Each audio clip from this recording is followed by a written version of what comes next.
I'm Atul Rana and I'm an online tutor based in London right now. Hi, I'm Paul, and I'm a chemistry tutor based in Burnley, Lancashire right now. Brilliant. So we're streaming in a bunch of places, including the BitPaper page. So what we're talking about in this live stream is a few must-have, absolute essentials from your computer and internet connection point of view to get right for your online tutoring. So if you don't get these right, you'll have a very like a choppy exchange between you and the student. Your online tutoring, the last thing you want to do is like dealing with technical problems, having choppy audio, choppy video. It kills an online tutoring session. So you want to avoid all that.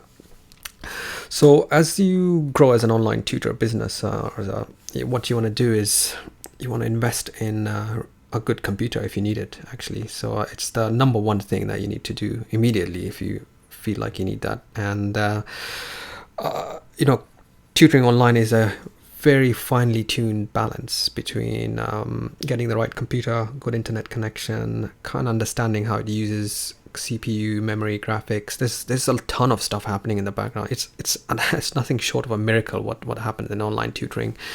So you want to make sure you've got all these things exactly in place. One thing you could do is if you're using a laptop, whatever laptop you're using, just have it plugged in. A lot of people don't plug in their laptops. Students don't plug in their laptops, and they run out of battery, and the call cuts out. But very importantly, what happens is a lot of laptops are designed to save battery, and in saving battery, they'll reduce performance. What takes up a lot of performance is video and things like even running BitPaper on a Chrome, and your computer is kind of running on empties, like really chugging away if it's not plugged in. So just have it plugged in all the time. The one thing that takes up a lot of memory is having lots of browser tabs open. Like each browser tab is another, like like three times the browser tabs as one is like three times the RAM. You can look it up on your task manager. So like that really destroys the computer memory usage. So if there's like, if there's tabs you don't need, if you do need them like for information or documents, store them as a Word document or a PDF, but really just keep it minimalistic.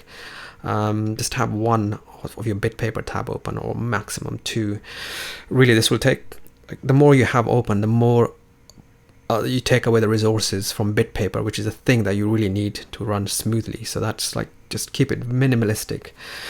And the same goes for background applications. So if you've got a bunch of other stuff running, like you've got 5 other programs running, that's the same in mobile phones. Like, just close them all down. Each one is like eating up memory, eating up CPU, eating up like network resources, which is bandwidth.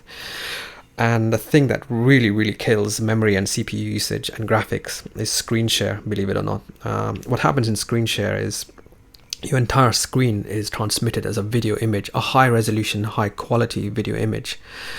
And that's actually a more high quality, high resolution video image than this one you're seeing on a webcam, because a webcam just takes a small sort of image and compresses it and sends it. But a screen share and a webcam is as a much intense usage you can get out of a computer. It looks like a very simple bit of technology. So if you can, really, especially on BitPaper, avoid screen share as much as possible. Like, we know that some people just run an entire session on screen share, and that's like, it's very intense for a computer. So onto so things like a Chromebook or a Kindle tablet, these are not suited for online tutoring. These are not proper computing devices. As a tutor, you should not be using them. Your students may use them, just about get away with it, but yeah, you should always get a proper laptop. A desktop. I use a desktop. I know it's like a 4-year-old desktop. It's an i7. It's got 8 cores. It's got like 16 gigabit RAM. I know for sure the problem is never on my end, like internet connection or anything. So yeah, but I know, Paul, that you've also invested in computers. Maybe you can take us through your journey, why you bought the computer first place, and how it is, what it is, how it works for you. Yeah, sure. So the laptop I have, I originally bought when I was face-to-face tutoring, so 4 or 5 years ago. And, I thought I could get exam papers on it, resources on it to take to my students' homes. In the end, I found out, I didn't need it because the students had laptops, MacBooks, desktop computers, and we could go on there. And rather than me asking for their Wi-Fi password, we could just go on their computers, use their Wi-Fi, and you'd find resources that if we needed them. And so my laptop basically sat in my briefcase doing nothing until I started to move into online tuition just over a year ago. And I thought, oh, I can make use of my laptop. Fortunately, when I did buy it 4 or 5 years ago, I did know something about future proofing. So I bought the best I could afford at the time, which was at that time an i5 processor. And it came with 4 GB of RAM, which sounds very low now, but at the time it was okay. And since then, I've upgraded it, as we talked about in a previous video, with a better webcam and a better microphone than the inbuilt webcam and microphone. And I'll be looking fairly soon to upgrade the RAM from 4 GB to 8 GB. Because I know when I bought this, it did have upgradable RAM. That's something I did think about when I purchased it. And so I know it's a good laptop for when I'm online tutoring. Yeah. And you mentioned again that you feel confident that the problem is never on your end because you've got a good laptop and a good internet connection, which is the thing that I'm gonna now go on to. Again, you can have a really great computer and a laptop, but if the internet connection is not good enough, you end up with that becomes the bottleneck. So you want to avoid the bottleneck. You want both a really good computer and a good internet connection. Now, a good internet connection is quite a vague term, so it really means two things. One, it's got to be a fast connection. Fast means it's got download speed and an upload speed.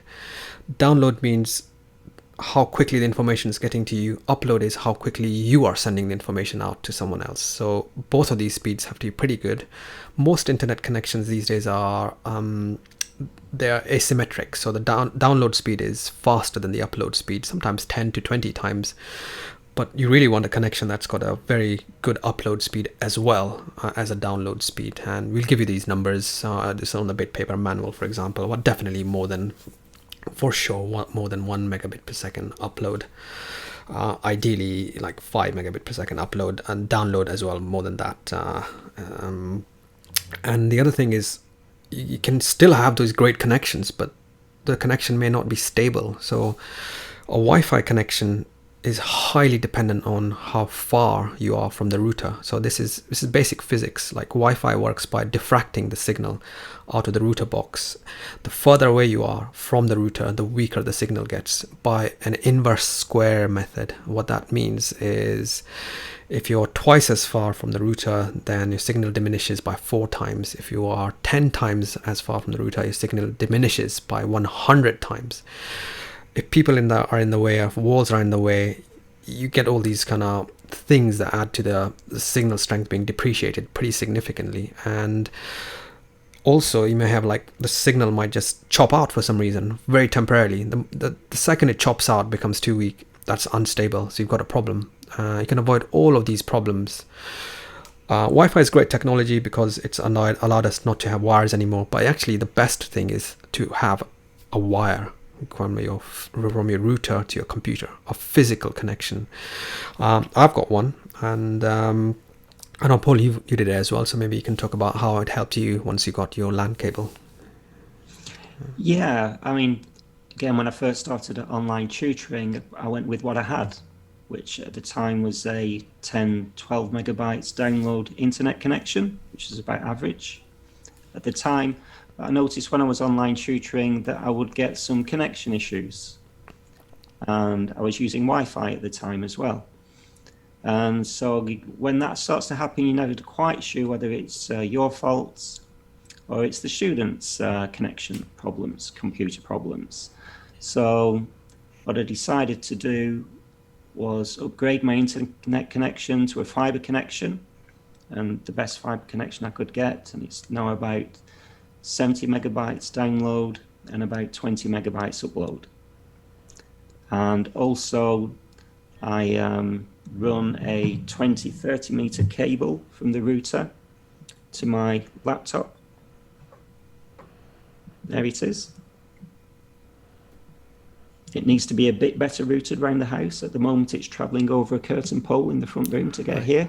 Yeah. It's, it can come down when I'm not tutoring. but it makes sure that I have a good internet connection or a stable internet connection. And most of the other members of the household are on Wi-Fi. At least I know I've got an Ethernet cable connection. So now I know that if there is a problem when I'm online tutoring, it's not likely to be at my end, it's more likely to be at the student's end. And then we can look into them closing down browser tabs, or if it gets really extreme, we can switch off our videos, and that helps the connection. Yeah. Yeah, that's a really important point. Yeah, you've got the cable running through. It's a point-to-point connection. It's a direct electricity connection, and it actually often speeds up the connection. It also prioritizes the one with the cable connection if there's lots of other people at home using Wi-Fi. So that's really like one of the cheapest fixes. So easy to get a LAN cable. It's like the cheapest fix of all, closing down browser tabs and getting a LAN cable.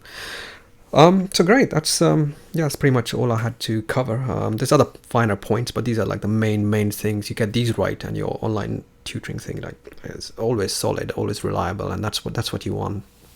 Is there anything you'd like to add to that, Paul, as well?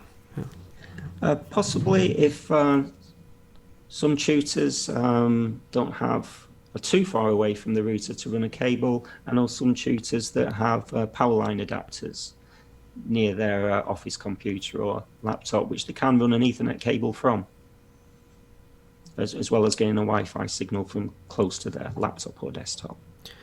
Yeah, that's fantastic. If you're really far away, then yeah, you can use your electricity supply as a power line, so the internet can go through the electricity supply. Again, in the same way, it's in a wired connection, and then right at the junction can have like a short Wi-Fi connection. That as well improves the connection quite a lot.